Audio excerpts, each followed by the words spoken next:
Bienvenue à la suite et à la fin de notre histoire amusante, le lion et le lièvre.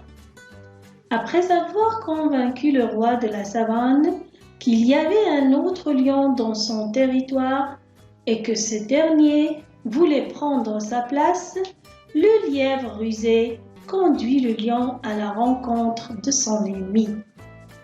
Très bien, mes chers amis, écoutez la fin de l'histoire. Après, on saura la morale de cette belle histoire pour bien la suivre dans notre vie quotidienne et réparer de suite nos actes stupides. Épisode 3. Arrivé au bord du lac, le roi des animaux se pencha au-dessus de l'eau. Aussitôt, il vit son ennemi, un beau lion, aussi grand, aussi fort que lui qui l'observait. Fou de rage, le lion montra ses crocs, sauta sur son adversaire et se noya. Voilà comment le lièvre rusé débarrassa la savane du féroce animal. Fin de l'histoire.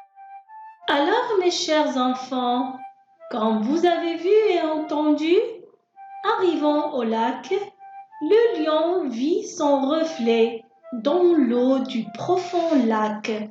Là, il poussa un rugissement et sauta dans le lac pour tuer l'autre lion. Il ne réalisait pas qu'il s'attaquait tout simplement à lui-même, à sa propre image. Le lion se noya et mourut de sa propre étourderie.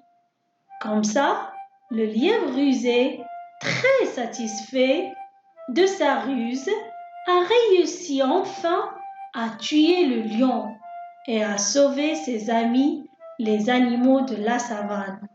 Alors maintenant, pour finir, on va voir la morale de cette histoire.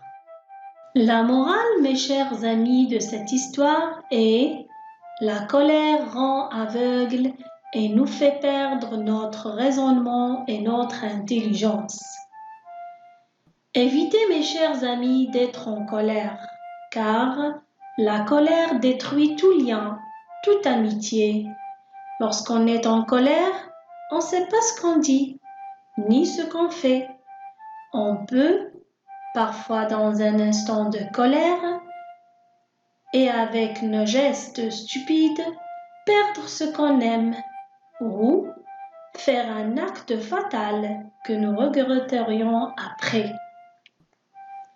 Alors, mes amis, prenons une leçon de notre lion qui se laissait berner par le lièvre rusé.